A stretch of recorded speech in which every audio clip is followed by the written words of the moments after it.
Ano, may biyahe? Maraming biyahe. Yun, maraming biyahe. Punta lang kayo dito. Punta na po kayo sa biyahe ko Banto, Bulacan. Yun. Pare koy. Yun. Rolly! Yun, pare. Yun, pare.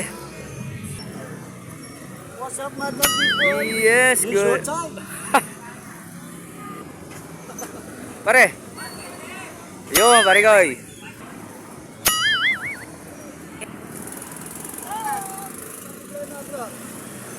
Yun, pare. Shoutout muna. Shoutout nga pala sa mga tricycle boy natin dyan. Yun.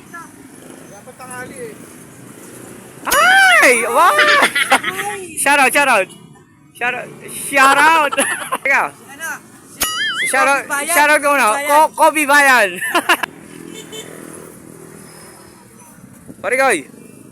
Morning. Iyon. Iyon, Parigoy. Dek. Iyon. Parigoy. Amir. Di, video yan, video. Iyon. Buddy. Iyon, buddy. Iyon, buddy. Okay na, buddy.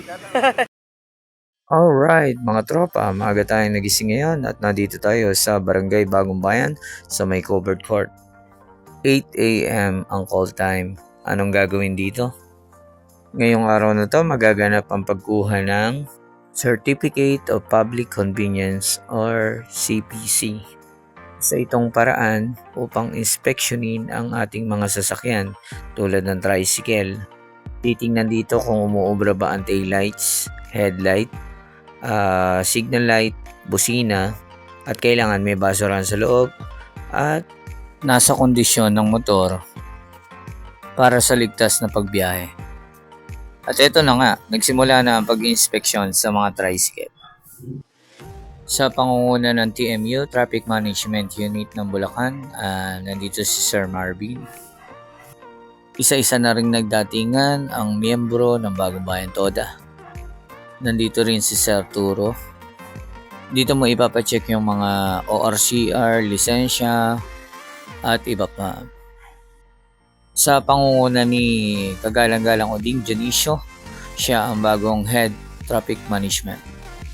Isa ito sa mga bagong ordinansa na pinapatupad ngayon 2026 para sa mga sasakyan ng mga tricycle driver. Para din ito sa maayos at ligtas na pagbiyahe. Hindi lang sa mga driver, pati na rin sa mga pasahero. Isa na rin ito sa mga paraan para makaiwas sa aksidente sa kalsada. Tututunan din natin ang paggamit ng signal light para sa pagliko at ang busina kung meron mang tatawid sa kalsada. Mahalaga ang pag-inspeksyon sa mga tricycle para malaman natin kung may kakayahan pa ba ang ating motor maglula ng pasahero at maihatid sila ng ligtas sa kanilang pupuntahan. Para makakuha ng CPC, ano-ano ba ang mga kailangan? Number 1, kailangan mo ng Xerox copy ng lisensya. Number 2, Xerox copy ng ORCR ng iyong motor. Number 3, Xerox copy ng TODA certificate.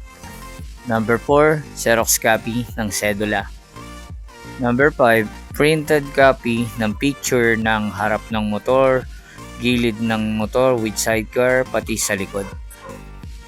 Ano-ano naman ang kondisyon na kailangan ng motor mo? Unang-una, kailangan gumagana ang headlight. Pangalawa, gumagana ang signal light harap at likod.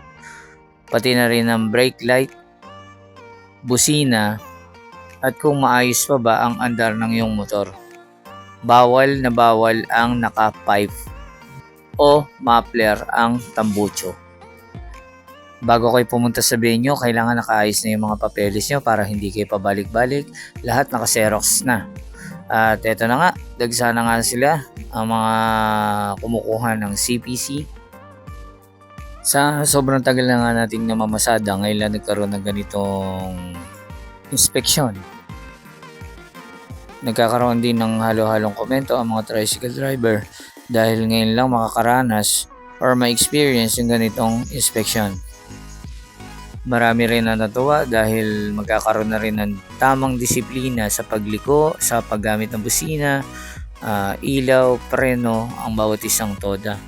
Pero marami ding nalungkot dahil syempre yung iba napabayaan nila yung kanilang signal light, syempre gastos nga naman. Pero obligasyon din nating mga tricycle driver na alagaan ang ating motor at panatilihin nasa kondisyon para sa maayos at ligtas na pagbiyahe at maihatid natin ng maayos ang ating mga pasahero. Maraming salamat po sa mga nanood. Kung nagustuhan mo tong video na to, please like, follow, and share po. Malaking tulong po sa akin para makagawa tayo ng bagong content. Nasayang ko na naman po ang 6 na minuto nyong panonood. Maraming salamat. Ito po si Senyor Pakumbo. Hanggang sa susunod na video. And let's go.